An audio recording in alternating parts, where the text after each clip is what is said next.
종북 세력이 우리나라의 기둥인 국회에 있다면, 종북 세력이 국회에 들어와 있다면 어떤 결과가 벌어질까요?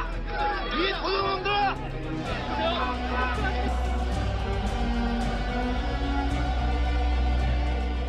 오전 10시였습니다. 이 대전 교도소 앞에 출소하는 한 사람을 보기 위해서 그 출소자의 팬들이 구름대처럼 몰려든 일이 있었습니다. 구름대요?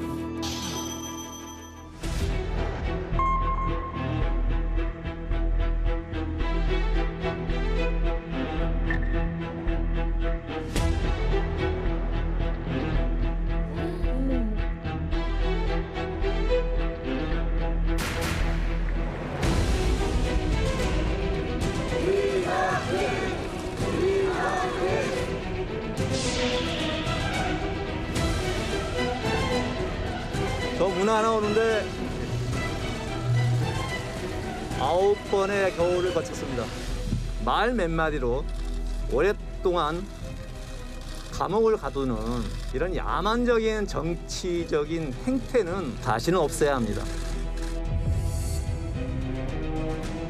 2021년 12월 24일 오전 10시 이 대전 교도소에서 가석방된 이석기 전 의원인데요. 8년 3개월 만에 풀려난 그의 혐의는 내란 선동 그리고 국가보안법 위반 혐의였습니다. 사실 이 사건 제가 주무 취재 기자였습니다.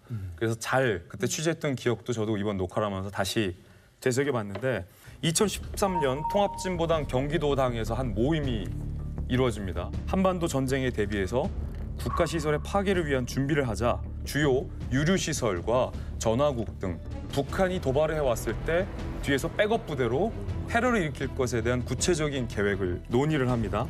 그리고 이들이 세웠던 게 RO라고 다들 기억하실 거예요. 레볼루셔너리 오거니제이션이라고 혁명 조직인데 북한의 주체 사상과 김정은 사상을 신념화해요. 그리고 강령 규약을 암기하도록 하고 조직원 간의 위장 명칭을 사용하도록 하고 그만큼 대한민국 민주주의 체제를 직접적으로 흔들려 했던 전후에도 없었고 이전에도 없었던 중대 사건이다. 이렇게 봅니다. 당시 구체적으로 이제 뭘 얘기를 했냐? R로 방금 말씀하셨지 않습니까? 첫 번째, 저 평택에 가면 한국가스공사 가스 저장 시설과 생산 기지가 있어요. 그게 전 세계에서 가장 커요. 그거 터뜨리자. 그리고 KT 해와 전화국 터뜨리자 등등등. 국가 기반 시설을 폭파하자. C4 컴포지션 붙여가지고. 직접 그런 얘기를 했어요? 여기 녹취가 된 거예요. 근데 가장 그때 판결 중에서 주목해봐야 될 것이 뭐냐면 공동구라고 있어요. 공동구가 뭐냐면 일단 가스, 인터넷, 상하수도 시스템 이게 한 군데에 모였다가 해체되는 만남의 광장 같은 그 지하 시설이거든요. 여기는 굉장히 취약해요. 이거 폭파하자고 논의가 된 거예요. 이건 실질적으로 폭파가 가능해요. 이거 폭파되면은 우리나라 뭐 서울 도시기능 한 번에 마비됩니다. 이거 무슨 대학생 1, 2학년 애들이 모여가지고 아니에요. 이런 얘기를 한 게 아니라 그러니까 실질적으로 추상적인 위협을 넘어섰다 이거죠. 헌재의 결정입니다. 저도 진 작가님처럼 처음에는 좀 과장된 거 아닌가 하는 의심을 했어요.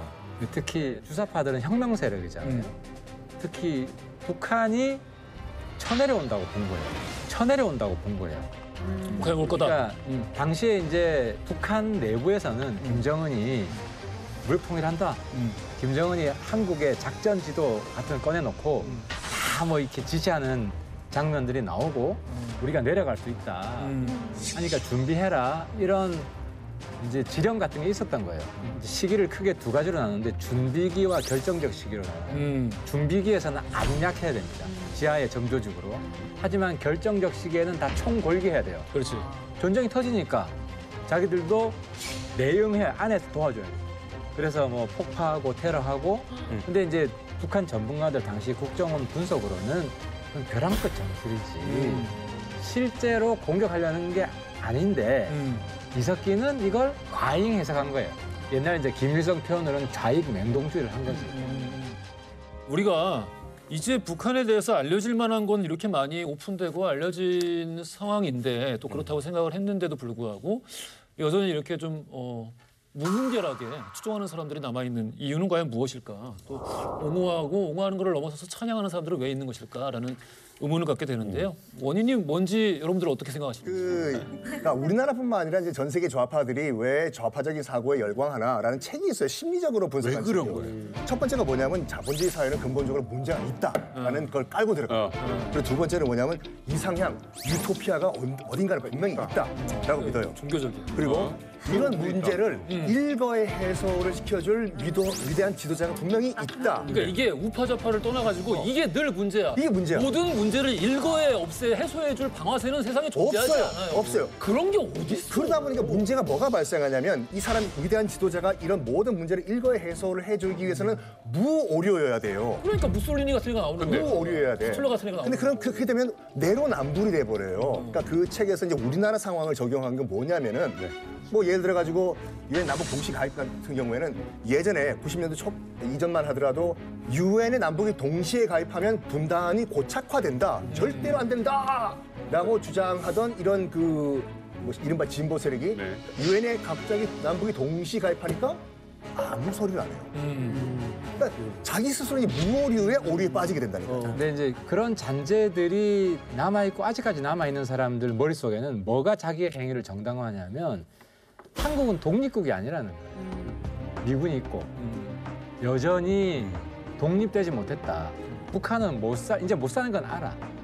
못 살고 또 인권 탄압도 있고 하지만 저기는 그래도 자주 독립국이다. 그래서 북한의 현재는 어렵지만 미래는 잘 되게 할 수 있다. 그러니까 약간 독립지사적 마인드가 있어요. 그렇지. 그래서 여전히 미군 철수하고 김정은은 독립국의 지도자고 우리나라 대통령은 식민지의 총독 같은 그런 존재인 거예요. 그게 자기를 여전히 정당화시켜주는 거예요. 지금 하태경 의원께서 정확하게 짚어주신 게 2000년대 초중반에 종북하는 사람들의 심리입니다. 우리가 아까 90년대는 반군사 독재, 그다음에 2000년대 초반에는 효순이 미선이 사건, 소고기 그때 반미 확 이런 것 지금 이 미국에 우리가 종속이 아니냐. 지금 2020년대를 넘어섰잖아요. 지금은 제 판단에는 이런 자생적인 종북은 많이 줄어들었다.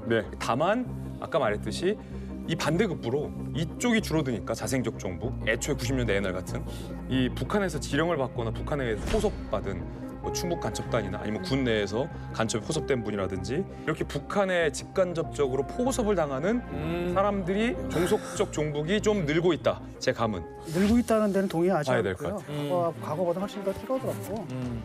그러니까 예를 들어 가지고 간첩이 있는 거는 우리도 그쪽에 휴민트가 있듯이 그러니까 독일 같은 경우에는 이제 빌리 브란트 수상의 비서가 간첩이었거든요. 그런 경우도 있었단 말이죠. 그래서 그런 걸 가지고 자꾸 이렇게 불안감, 공포감 조장을 하게 되면 사회가 굉장히 뭐랄까 경색돼 버리거든요. 그러면서 이념 깡패들이 이제 그 타인들의 인권을 갖다 유린하는 걸 조장하게 된다는 겁니다. 그러니까 솔직히 말하면 지금 뭐냐면 여태까지 젊은 시절부터 자기 삶의 목표를 그렇게 설정한 거야. 자기 정체성을 그렇게 하고 내 삶의 의미가 거기 있어 라고 했던 사람들이 이제 와가지고 바꿀 수가 없잖아. 그래서 자기들끼리 모여서 일종의 신앙촌 현상이에요. 그러니까 자기들끼리 모여가지고 자기들끼리 신념을 갖다 공유해주는 그러면서 사회로부터 고립되고 격리되는 이런 현상 그게 나타나고 있다고 볼 수 있는 거죠. 너튜브 같은 데서 내가 관심 있는 콘텐츠만 계속해서 보면서 확증 편향을 늘러가는 것처럼 똑같은 현상. 그러니까 말이 안 통할 겁니다. 예를 들어가지고 내가 이제 얘기를 해봤거든요. 야, 근데 너 저기 사람들 북한에서 말이야 배고파가지고 하다가 압록강에 빠져 죽는 사람들이 많더라. 그랬더니 한다는 얘기 뭔지 알아요? 남한에서도 여름에 익사 사고 나잖아. 거기서 그게 왜 나와? 그러니까 그다음에 북한에서 사람들이 지금 아사하고 있대 그랬더니 얼마 전에 남한에서 있었잖아. 여기 무슨 뭐 공부방에서 굶어 죽은 사람. 뭐 이런 식이니까 와 이거는 뭐 어떻게 논리적으로 그러니까 항상 어떤 팩트를 집어넣어도 자기들을 정당화할 수 있는 회로가 있어요 머리에.